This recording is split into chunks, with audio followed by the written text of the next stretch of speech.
The market was alive, louder than the river that cut through the town. Before the sun fully rose, voices filled the air, women shouting prices, children laughing and darting between stalls, the clatter of bowls, the bleating of goats. The smell of roasted corn mixed with dust and sweat. This was not just a market, it was the heart of the town. When it thrived, the people thrived. At the center of it all stood the market woman. She had been there for as long as anyone could remember. Her back was straight, though life had bent it many times. Her hands were rough from work, her face marked by quiet sorrow, but her eyes held patience and endurance. She sold dried grains, ground spices, and fruits measured carefully. She never cheated anyone, and people trusted her, even if they did not truly see her. Some whispered she carried sorrow the way others carried baskets, silently, heavily, without complaint. Old women told stories of spirits that followed those weighed down by grief. They spoke of shadows that could take you, curses that lingered, and strangers who brought more than money, they brought fate. The market woman had never spoken of these stories. She simply endured, day after day, weighed by her own quiet suffering. That morning the market began as it always did. Until it didn't. The wind stopped. Birds fell silent. Flies froze midair. Dust hung above the ground, refusing to fall. One by one voices faded until only breathing remained. Traders blinked, confused. Children froze, their games forgotten. Even the goats stood still, ears twitching in confusion. The market had never gone quiet before. A chill passed through the crowd. Some crossed themselves. Others muttered prayers they had learned from their grandparents, hoping the words could ward off what they could not see. Elders had always warned, when the world grows still, something unseen walks nearby. The market woman felt it first, not with her eyes but with her body. A weight pressed against her chest, heavier than air, heavier than dust. Her heart thudded faster, though nothing had touched her. Something had arrived. Something that did not belong to the world of dust, sweat, and familiar noises. The air shimmered slightly, though there was no wind. The faintest hum seemed to come from nowhere. She did not look yet, but she knew. Her life had been filled with survival and grief, with loss and quiet endurance, but this was different. This was not another burden to carry. This was destiny stepping close, unseen but palpable. Finally, when she looked up, she saw him, or perhaps she felt him before she saw him. He was there. A stranger, though no one had seen him arrive. His presence was too calm, too still, and somehow too wrong. The market felt smaller around him, as if he had the power to pull the world into his silence. And in that moment, the market woman understood. Her life was about to change forever. Even before he moved, before anyone knew what he wanted, she sensed it. The unseen forces had chosen her, and her fate would now walk a path she could not imagine, guided by a stranger who did not belong to the earth beneath their feet. The market had fallen silent, and the world was waiting. The market woman had not always carried the weight of the world on her shoulders. Once, long ago, her life had been simple. She had loved, truly loved, and believed in the kindness of people. There had been a man, a steady, warm presence who promised her tomorrow. They dreamed together, a home filled with laughter, children chasing sunlight across a dusty yard, the smell of bread baking in the early hours. For a moment, it seemed that the world might be gentle, that happiness could last. But the world has little mercy for those who wait on it with empty hands. Sickness came first, unannounced, taking what she held most dear. The man she loved faded into memory, leaving her with nothing but grief and the sharp, hollow ache of loneliness. Soon after, tragedy came again. Family members fell to hunger, disease, and misfortune. The children she had once seen playing now depended on her entirely. Overnight, she had become not only a woman, but a provider, a shield, a wall that could not crumble. Every coin she earned passed from her hands to the mouths of others. Her days began before the sun rose and ended long after it set. Her back ached, her hands cracked, and yet she endured. No one noticed her suffering. Few understood the quiet battles she fought each day. She carried debts as heavy as stones, and sometimes, the traders laughed at her, sneering when she asked for just a little more time to pay. Yet she did not complain. Pride and desperation intertwined like roots. She wondered often whether hope was foolish. Some mornings she imagined that the world might be kind. Other mornings, it seemed as though the wind itself had forgotten her name. She balanced between fear and courage, between survival and the yearning for dignity. She endured humiliation daily, yet she never lost her humanity. And still she rose. The market had become more than a place to sell grains or fruits. It was a battlefield of the everyday, humans against hunger, time, and injustice. In this place she learned lessons no teacher could have offered. How to measure patience against suffering, how to smile even when life demanded frowns, how to survive without surrendering entirely. The people around her whispered of spirits and curses, of blessings and misfortune. Some feared her silently, sensing a depth of sorrow they could not name. Others pitied her openly, offering small coins or scraps of food, but never understanding the quiet strength it took simply to breathe each day. She carried her past like a worn shawl, its weight familiar, its threads frayed, yet its presence necessary. Every loss, every betrayal, every failed dream had shaped her into someone who could face the impossible without flinching. But inside her chest, a small, trembling flame of hope refused to die, even when she believed it should. Her life had been shaped by sacrifices too heavy for one person to bear. And yet, in that market, under the blistering sun and the dust that clung to every skin, she moved forward as if nothing could break her. It was not bravery that guided her, it was necessity. Each step was a decision: survive, provide, endure. Each day was a choice between despair and the faint hope of a better tomorrow. Love had left her scarred. Loss had left her hollow. Poverty had sharpened her senses. Yet in every gesture, the way she weighed grains, the way she smiled politely, the way she handed food to a hungry child, she radiated resilience. She had become someone the market needed even if it did not realize it. She had become the quiet pulse of life itself. And yet, despite all she had endured, there was a loneliness that no market could fill, no coin could replace, no customer could understand. She longed in secret for the world she had lost: laughter, warmth, safety. She longed for a moment when she could rest without fear, when she could love without the ache of betrayal looming above her. The market continued around her, the children laughing, the merchants shouting, the sun beating down, but she carried a different weight now, one no one could see. She carried her past, her pain, and her responsibility. She carried herself like a quiet monument, standing tall against misfortune. Little did she know, the very endurance that had allowed her to survive would soon be tested in ways no hardship had ever prepared her for. A presence would arrive, one that would not touch the ground, one that would make the world still, and one that would see her as more than just a market woman. Her quiet strength, her burdened life, and the sorrow she carried had already marked her. The path ahead would demand all she had, and all she had learned from her suffering would be the only things that could guide her through the darkness to come. The market had begun to stir with the usual noise again: voices shouting, children running, merchants arranging their goods. Yet, in one corner, something unnatural unfolded. He appeared without a sound. No one had seen him arrive. One moment, the space beside the spice stall was empty. The next, he stood there. Taller than any man, wrapped in dark cloth that seemed alive, moving but untouched by wind. People instinctively stepped back, a strange shiver traveling through their bodies before their minds could understand why. And then they noticed his feet. They did not touch the ground. He hovered slightly above the dusty earth, impossibly still yet in motion. No shadow fell beneath him, though the sun shone brightly overhead. It was as though the air itself feared him. The birds stopped calling, their wings frozen in mid-flap. Even the goats, oblivious to most things, took a cautious step backward. The market fell quiet, not completely but in parts, in corners, in hearts. He looked around slowly, deliberately, every movement smooth and unervingly calm. His face was pale, yet sharp, framed by shadows that did not belong to the sun. His eyes were deep, like wells that had swallowed centuries. When he moved, it was almost imperceptible, a gliding rhythm that seemed to pull the world toward him. And then his gaze landed on her. The market woman. A tremor ran through her body, not from fear alone but from recognition of inevitability. She had carried grief, responsibility, and sorrow, but this presence did not merely notice her. It measured her, weighed her, understood her in a way no living person ever could. The crowd instinctively stepped aside. Whispers died before they could form. Children froze mid-laugh. Merchants gripped the edges of their stalls. They could feel the weight of him even if they could not explain why. He did not speak at first. No words passed his lips, yet the silence itself spoke volumes. It pressed against her chest, made her breathe faster, made her heart pound. She felt the world shrink to the space between them.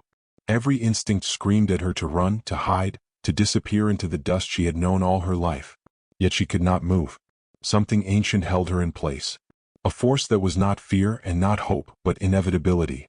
And then, almost imperceptibly, he leaned slightly forward, just enough for her to feel the weight of his attention. The world outside, the shouting, the dust, the sun began to fade. Only the space between them remained. She realized in a shiver of clarity that this was not just a man. He was something older. Something beyond the ordinary. The way he floated, untouched by ground or gravity, suggested power that belonged neither to humans nor animals. He was bound to no law she had ever known. And in that quiet, in the hovering space between life and dust, she understood something else. He had come for her. Not the market. Not the people. Not the goods or coins. A strange warmth, almost like recognition, touched her chest. He knew her story without her telling it. He had seen her endurance, her grief, her quiet strength, her survival against impossible odds. And he had chosen her. The market woman's breath caught in her throat. She wanted to step back, to flee, but she was frozen, anchored by something older than fear. The stranger's presence demanded attention. Even the sun seemed to bend away from him, unwilling to illuminate his face too fully. The crowd whispered prayers they barely understood. Old women crossed themselves, muttering words learned from their ancestors, words meant to guard against spirits, omens, and the unknown. But no prayer reached him. He was untouched. He was inevitable. And then, with a motion too smooth to notice, he extended the weight of his gaze fully upon her. The air around her shifted. The ground seemed heavier, the dust thicker, as if the market itself was holding its breath. In that moment, she realized that her life, as she had known it, would never be the same. The stranger who cast no shadow had chosen her, and there was no turning back.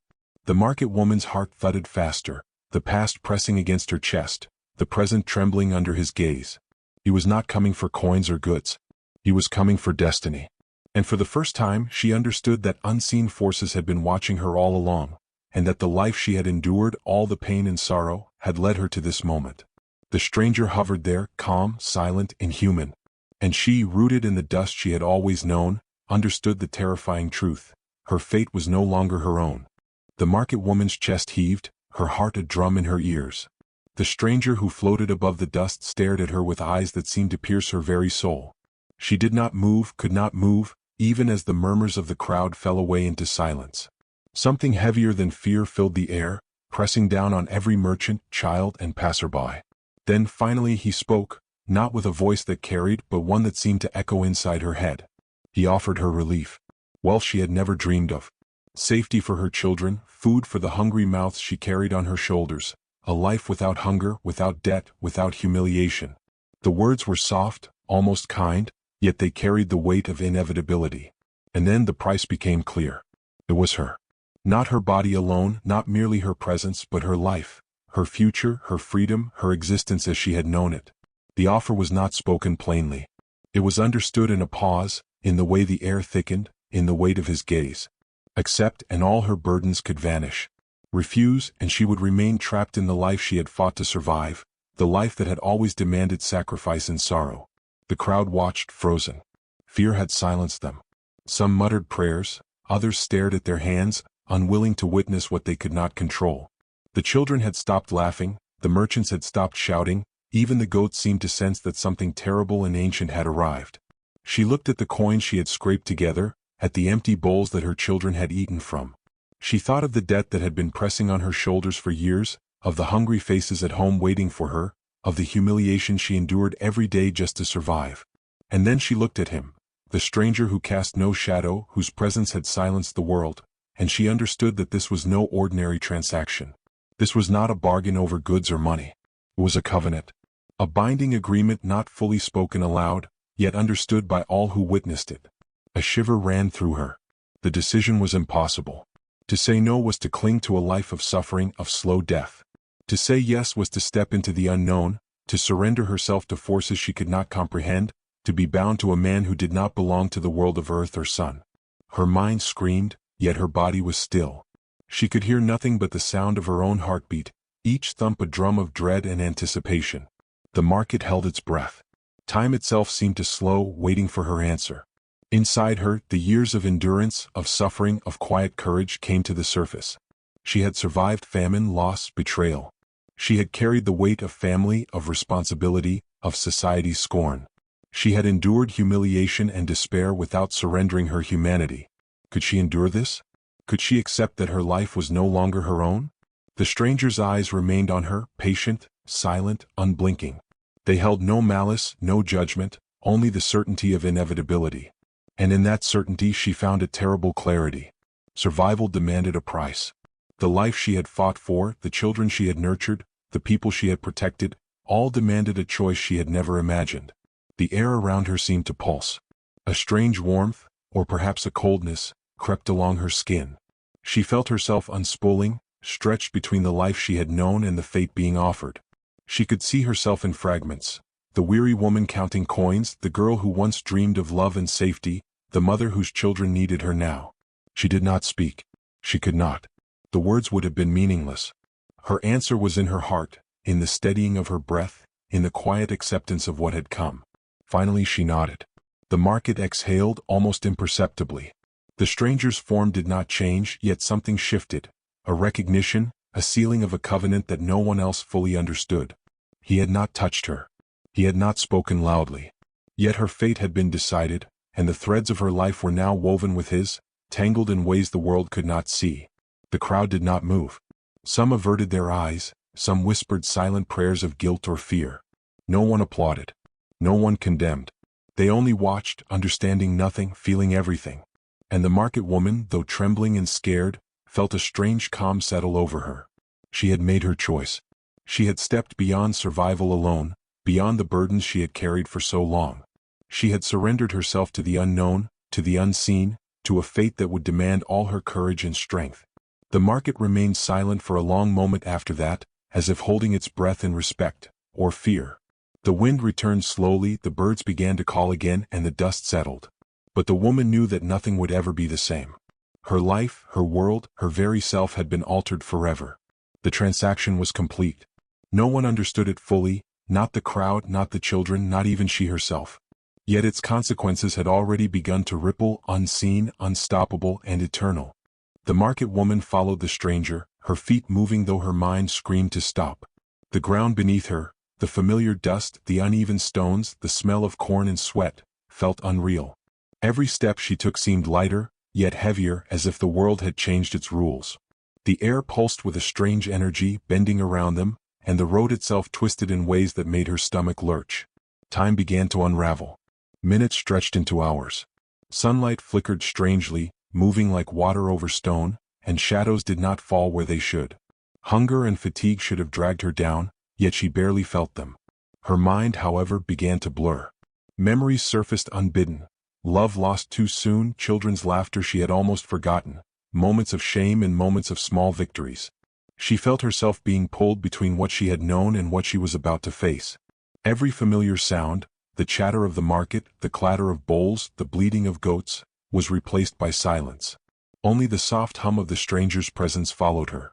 He floated slightly above the ground, ever calm, ever watchful, moving with a rhythm she could not understand.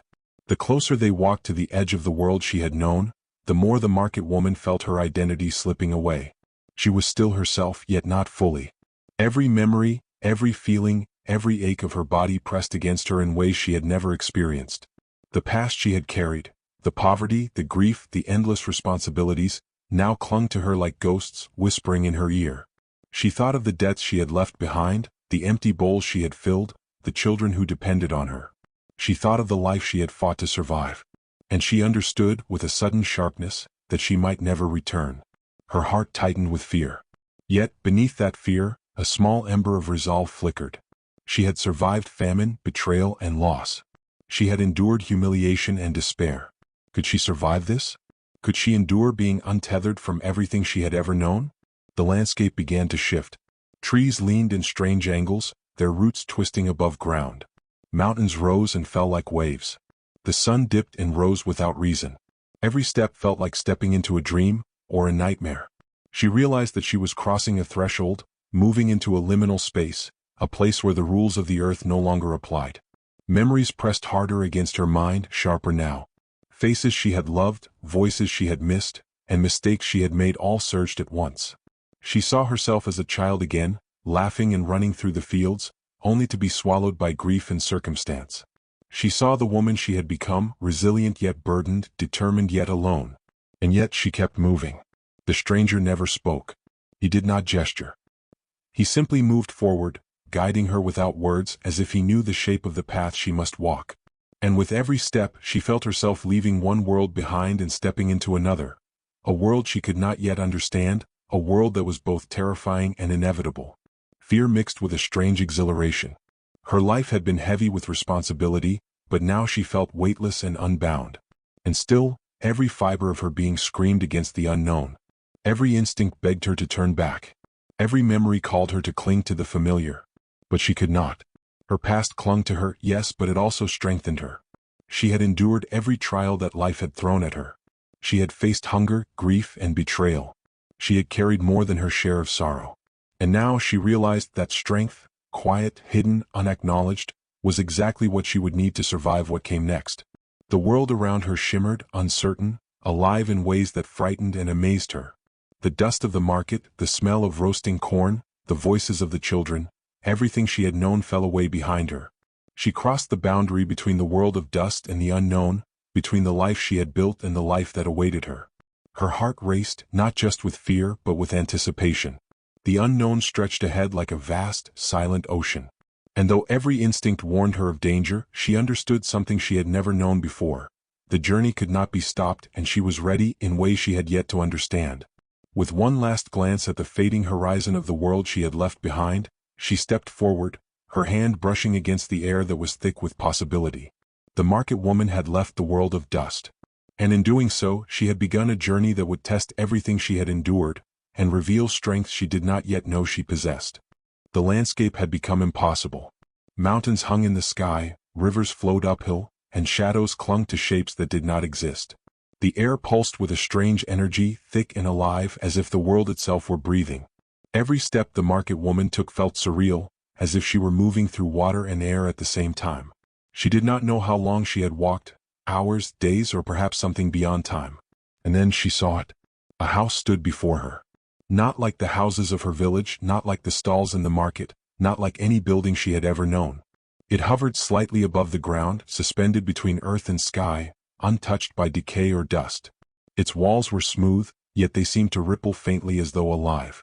Windows were dark mirrors, reflecting the world outside while showing nothing of the world within. The door was plain, almost welcoming, but heavy with an unspoken warning. The stranger floated beside her, motionless and calm, as if inviting her forward without gesture or word. She stepped toward the house, heart pounding, every sense alert. The world of dust, the life she had known, the market with its noise and chaos, everything lay behind her. Here there was only silence and anticipation. The moment she crossed the threshold, she felt it, rules unspoken but undeniable. Move slowly. Do not touch everything. Do not ask questions too soon. The air hummed with power, and every action she took felt weighted, as if measured by some unseen scale. The house was vast inside, yet intimate. Corridors stretched into shadows, rooms opened into other rooms, each one pristine, untouched by the hand of time. Floors gleamed, walls shimmered faintly, and the air smelled neither of wood nor stone, but of possibility and quiet danger. She realized she was no longer fully in the world she had left behind. Nor was she fully in this one. She had entered a space suspended between worlds. Her eyes followed the stranger. He floated calmly through the house, never touching the floors, moving as if the space bent around him. He had always seemed inhuman, but here in this house she understood that he was bound. Bound by rules older than any she had known, by laws that even he could not fully break. He was tethered to the house and to something beyond it, caught between punishment and power. She walked cautiously, trying to make sense of the impossible architecture. The rooms shifted subtly, doors leading to places she could not have imagined. Sometimes the walls would stretch, sometimes the ceiling would lower, always keeping her disoriented yet strangely aware. She sensed others had been here before her. She felt their presence in the air, faint, almost invisible, like echoes of lives lived and forgotten. She came to a room with a window that looked out, not at the world she had left, nor at this strange house, but into a gray void where time seemed to stand still. Something about it made her shiver. She could feel the lives of others who had been here, people who had faced the same impossible choice she had. She realized she was not the first, and perhaps she would not be the last. The stranger stopped, hovering at the center of the room. His gaze fell on her, calm but unwavering. He did not need to speak. She could feel his history, his burden, his punishment. He was bound to this house, bound by laws and curses she could not yet comprehend. And now she too was part of the same binding. A faint chill passed over her. She understood that this house was both prison and sanctuary, neither fully cruel nor fully kind. Every rule, every boundary, every silence had purpose. She must learn them, obey them, or risk consequences she could not survive. As she moved further into the house, the rooms revealed small details: a table polished to perfection, books that shimmered with unreadable words, a fire that burned without smoke or heat. Each detail was deliberate, each object both inviting and warning. The house did not merely exist, it was alive in its own way, testing her, measuring her. The market woman felt a tension in her chest, a combination of awe and fear. She had survived hunger, poverty, grief, and betrayal, but this house demanded a different kind of endurance. Here she was weighed not by coins or sweat, but by courage, patience, and understanding. She realized that the stranger, as powerful and calm as he seemed, was not free here either. He had rules, limits, and punishments. He had endured suffering longer than any human could imagine. And now she was stepping into the same world. Her hands trembled slightly, but she kept moving. Every instinct told her to stop, to flee, to return to the world of dust, the market, the life she had known. But every part of her knew she could not. To return was impossible. To stay was inevitable. The house pulsed softly, the walls breathing in and out like a living organism. And as she walked deeper into its heart, she realized the truth. She was caught between two worlds, yet fully in neither. Every step she took tested her resolve. Every breath she drew bound her more tightly to the place and to the stranger. The silence of the house pressed against her ears. Her heart beat in her chest, loud and human, against the inhuman stillness surrounding her. And in that silence she felt a strange comfort. Though danger lay ahead, though she did not understand the full rules of this house, she understood something fundamental. She had survived all the trials of her life to arrive here. She was not weak. She was not powerless. The house had claimed her, yes, but it had also acknowledged her strength. And in that acknowledgement, the market woman took her first steady step into the life that awaited her beyond the rules, beyond the dust, and beyond the world she had ever known. The market woman had followed him through impossible corridors, rooms that stretched and bent like living things. Yet no matter how far she went, no matter how many steps she took, one question haunted her. Who is he? Why does he float above the ground? Why does the world obey him yet resist him at once? The stranger who cast no shadow had guided her silently, his calm presence a steady anchor amid the shifting walls.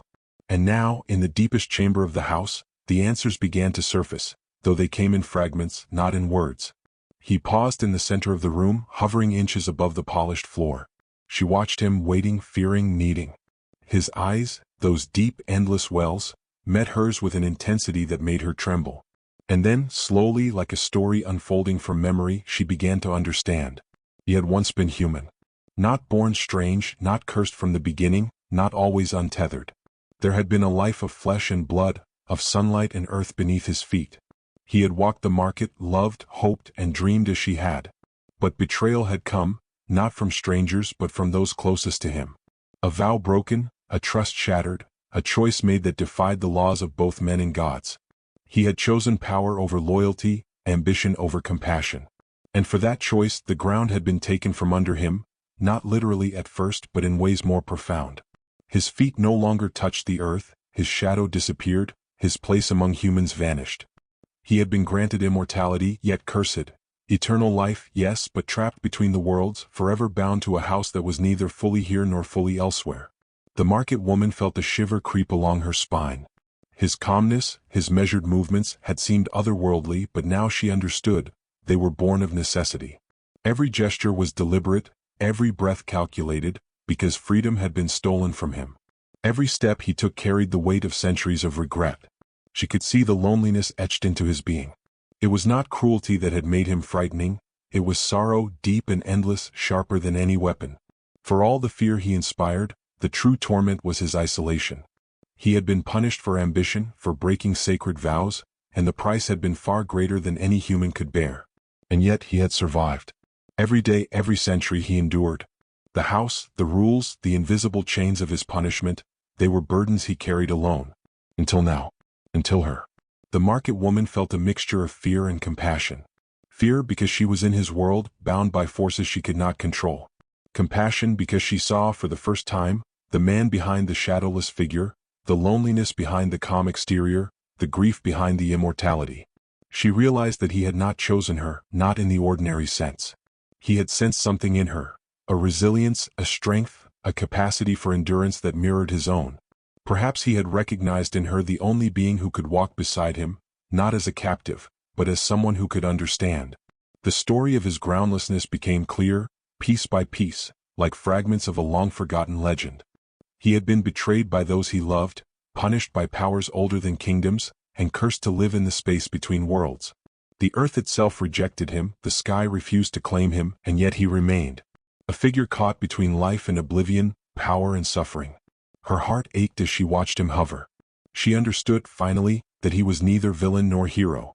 He was a man shaped by choices, both his own and those forced upon him. His punishment had created fear, yes, but also a profound loneliness that had no comfort, no end. And yet she did not see evil. She saw survival. She saw sorrow. She saw the terrible cost of power and the unbearable weight of immortality without release. In that understanding, a strange bond formed, invisible but undeniable. She did not speak, yet the air seemed to hum with acknowledgement. She did not touch him, yet she sensed the history he carried, the betrayals, the broken vows, the eternal consequence of ambition and error. He hovered there, silent, shadowless, groundless, yet entirely present. She knew that the curse was not something she could undo, not yet, but she could see its truth, feel its magnitude, and recognize its humanity. The room seemed to grow quieter, not because of absence, but because presence had become so intense that the world itself seemed to step back. She understood, with an unshakable clarity, that this man, the groundless man, was trapped not by choice but by consequence. And in that moment, fear and awe intertwined in her chest. She also realized something else. Compassion was not weakness. Understanding the cost of his eternity, seeing the sorrow behind the shadowless eyes, gave her a power no curse could deny. The power of empathy, the power to act not out of fear, but out of recognition of another's suffering. The stranger remained motionless, yet she could feel the weight of his history pressing against her own. In silence, she vowed to learn, to endure, and to see what few had ever seen. The man beneath the curse, the soul beneath the shadowless form. She did not yet know what would come next. The house, the world beyond the dust, and the groundless man himself held more secrets. But she had crossed the first threshold. She had seen the truth of him. And in that truth she found not just fear, but a strange glimmer of understanding. Enough to continue, enough to survive, and perhaps enough to change the course of their shared fate. The groundless man hovered there, bound by punishment, regret, and laws older than memory. And the market woman stood, no longer merely a survivor of hardship, but a witness to a truth that few could bear, the terrible, lonely weight of immortality and the human cost of broken vows. The market woman and the groundless man stood in the heart of the house between worlds, the silence of the impossible corridors pressing around them. For hours, maybe days, time was uncertain here. They moved through rooms that shifted and breathed, each step echoing with restraint, caution, and an unspoken tension. At first she had feared him. She had feared the power he held, the weight of his curse, the unnatural calm with which he floated above the ground. Every instinct in her body screamed that he was dangerous, that he existed beyond human understanding, that her survival depended on distance. But fear, she discovered, was not the only feeling that could inhabit a heart in a place like this. She began to notice the fractures beneath the calm exterior. In the quiet moments when he floated in stillness, she saw the loneliness etched into the sharp lines of his face. She saw the flicker of sorrow in his eyes. She sensed the burden he carried, heavier than any human could imagine, a weight born of centuries, betrayal, and unbroken punishment. And in those moments, compassion began to bloom where fear had reigned. She saw herself reflected in him, not in his curse but in his endurance. She had lived a life shaped by suffering, by loss, by the quiet necessity of survival. He had endured differently, yes, but in essence their burdens were alike. The weight of responsibility, the cost of choices, the pain of what could not be undone. Slowly she began to speak, not of bargains or curses, not of debts or fears, but of the fragments of her own life. She told him of the market, of the children who depended on her, of the love she had lost, of the hunger and humiliation she had endured. At first, her words were small, hesitant, like whispers to the wind. But he listened. And in listening he revealed something too, stories of betrayal, of vows broken, of lives lost in pursuit of power and survival. No one else had ever asked him to share such truths. No one else had ever cared to hear. And in that listening, something fragile, unexpected, and human began to form between them. It was not trust, not yet. It was something quieter, something deeper. Recognition. Understanding. A bond forged in suffering. They moved through the rooms, and with every shared story, every glimpse into each other's pain, the weight of the curse seemed to ease, not vanish but bend. The stranger, who had been so silent, so untouchable, began to respond subtly. A tilt of his head, the faintest shift in the air around him, a gesture almost imperceptible, yet heavy with acknowledgement. She realized something remarkable. He had not asked for her compassion. He had not expected it. And yet, her empathy became a mirror, reflecting his sorrow back to him, making it bearable in ways he had not known for centuries. In return, he began to teach her, not with words but with presence, with the rhythm of this strange house. He showed her the spaces between walls, the patterns in the shifting corridors, the small ways the house tested her. And in these lessons she saw the depth of his loneliness, but also the precision, discipline, and wisdom carved by centuries of survival. They were two souls caught between worlds, bound not by chains but by circumstances neither fully understood. And yet, within that shared suffering, something like understanding and perhaps even respect began to grow.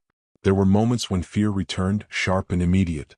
A sudden shift in the house, a flash of shadow, the weight of his gaze, but she did not retreat. She had endured too much in her life to flee again. And in staying, she discovered a strength she had not recognized. The ability to face not only fear, but the complexity of another being, entirely unlike herself, yet profoundly mirrored in their shared suffering. Their bond was quiet. No words of love passed, no promises were made. It was something subtler, stronger, a recognition that they were no longer entirely alone. That in a world of shifting walls and endless silence, someone else understood.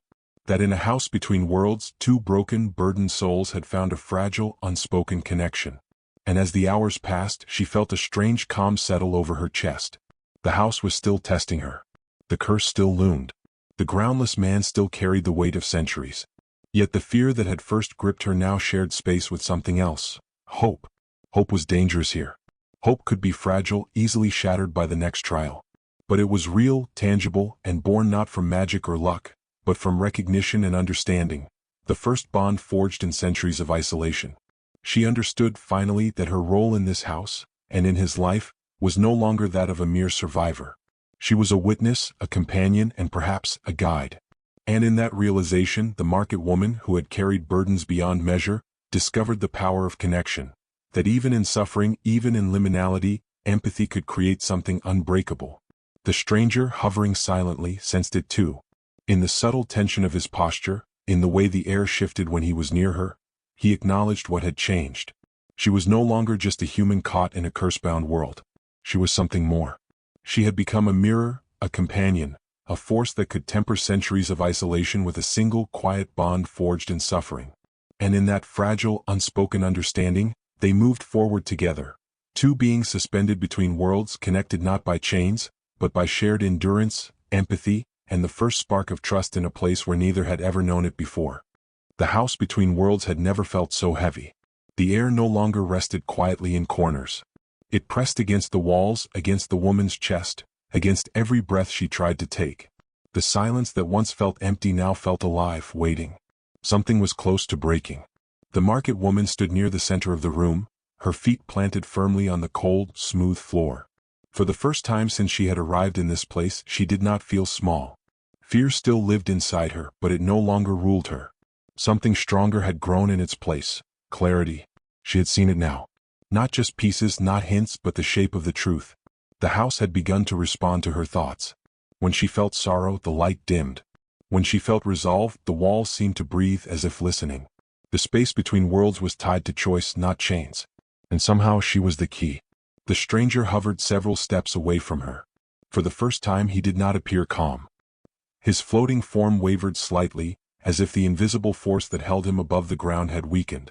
His amber eyes, once distant and unreadable, now carried something raw. Fear. Not of her, but of what she might do. "You know," she said quietly, her voice steady though her hands trembled. The words felt heavy, like stones dropped into deep water. She knew the rules now. Not because he had explained them clearly, but because the house had whispered them in feeling, not sound. His curse was bound to the earth he had betrayed long ago.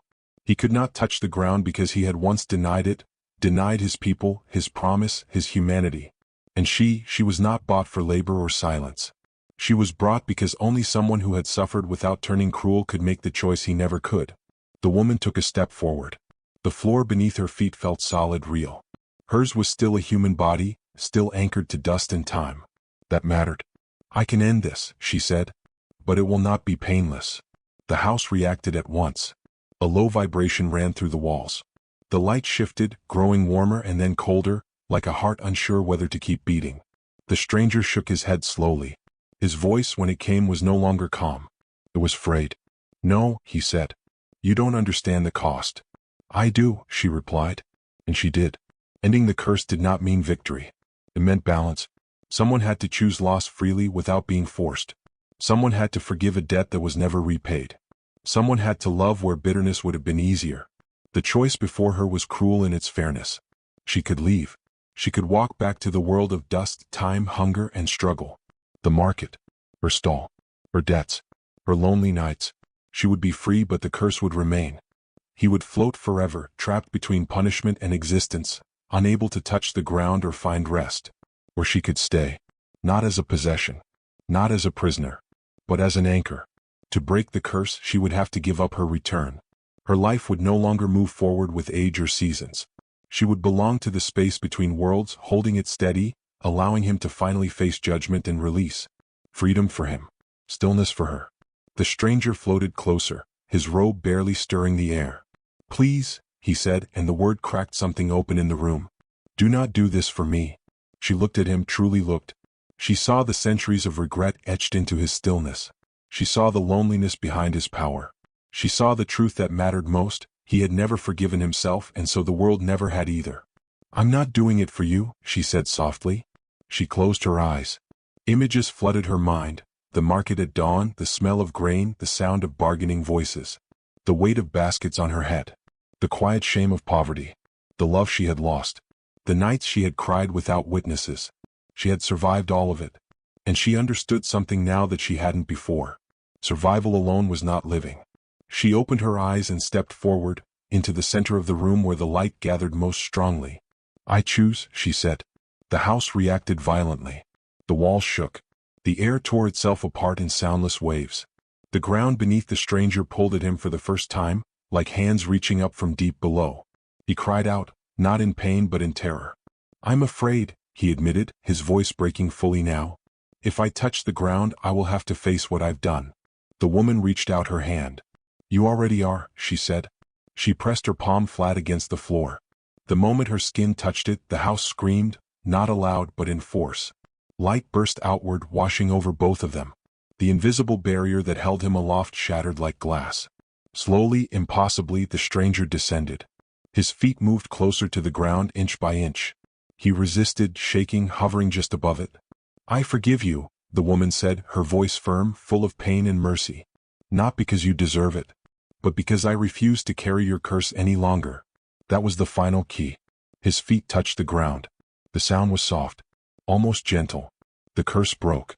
The house collapsed inward, not falling but folding like a story reaching its last page. The light dimmed, then steadied. The stranger fell to his knees, no longer floating, no longer bound. And the woman felt it, the cost. A deep stillness settled into her bones. Time loosened its grip on her heart. She was no longer moving forward. She was holding something in place. She did not scream. She did not cry. She breathed. The choice had been made. And the world would never be the same. The first thing the market woman felt was weight. Not the crushing kind that had followed her through years of hardship, but something gentler, real. The pull of gravity. The simple truth of standing on solid ground. Her feet pressed into dust and the dust pressed back. She opened her eyes. Morning light spilled across the earth, warm and familiar. The sky was wide and blue, the kind of blue she had not seen since the day the market fell silent. A breeze moved through the air, lifting the edge of her headscarf. It carried the smell of smoke, grain, and distant voices. She was back. For a moment she did not move. She needed to be sure this world would not fade like the house between worlds had. She bent down and touched the ground with her fingers. The soil was dry and rough, real beneath her skin. A quiet breath escaped her. The space behind her trembled. She turned slowly.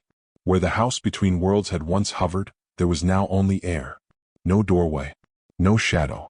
No silence heavy with waiting. The strange light that had filled that place was gone, replaced by the honest brightness of morning. And then she saw him. The stranger stood several steps away. He was no longer floating. His feet rested flat against the earth, pressing into the dust the same way hers did.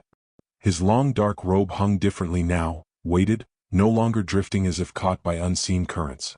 His shoulders were slumped, not with weakness but with exhaustion, the kind that comes after a long burden is finally set down. He looked at his feet as if he did not trust them. Then he laughed softly. The sound startled both of them. It was not cruel or hollow. It was small and uncertain, like a man learning a new language. "I can feel it," he said. "The ground." She watched him, heart heavy and light at the same time. The curse had broken. That much was clear. But the ending was not simple, not clean. It never was. The world around them began to wake fully. Birds called out from trees. Somewhere nearby a child laughed.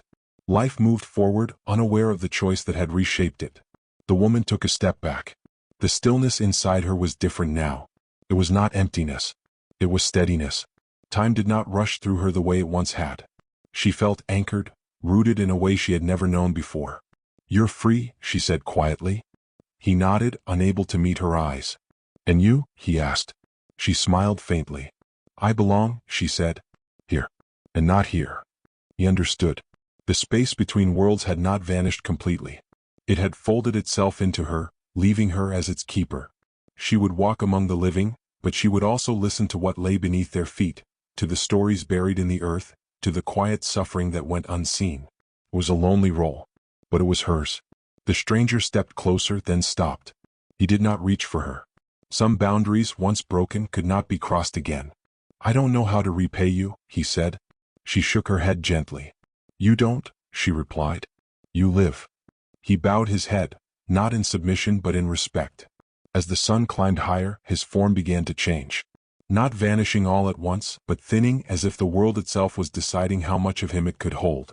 Whether he would walk on as a mortal man or fade into memory she could not say. Before he disappeared from her sight, he looked back one last time. "Thank you," he said. Then he was gone. The market woman stood alone on the dusty road. The weight of her basket returned to her shoulders when she lifted it. The ache in her back reminded her that life still demanded effort. But something inside her had shifted forever. She turned toward the town. With each step, the sounds of the market grew louder. Voices, laughter, life. The world had reclaimed her. And she walked forward, changed, grounded, and unafraid. The market breathed again. At first, it was a whisper, soft footsteps on dust, a low murmur of voices testing the air. Then sound returned fully, like water breaking through a dam.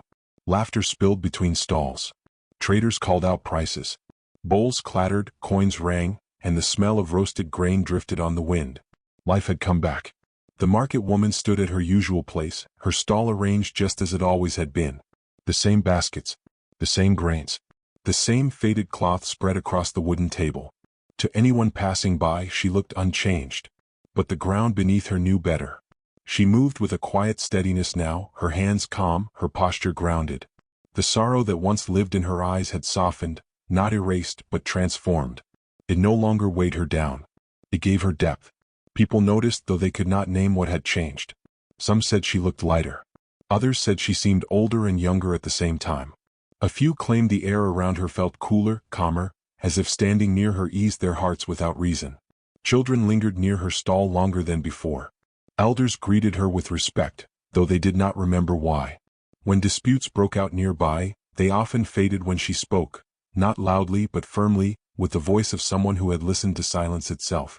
The market woman did not tell her story. Some truths were not meant to be carried in words.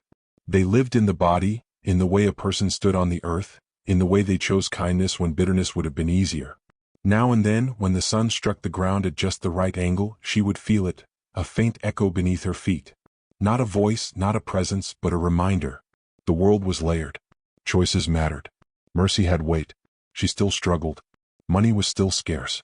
Life still demanded endurance. But the quiet desperation that once ruled her days was gone. She had made a choice, and the earth had remembered it. As the day stretched on, the market grew louder, fuller, alive in its familiar chaos. Dust rose and fell. Birds returned to the rooftops.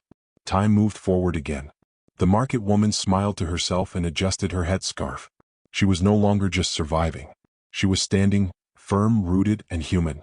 And somewhere beneath the noise of the living world, the ground held her story, steady and unbroken.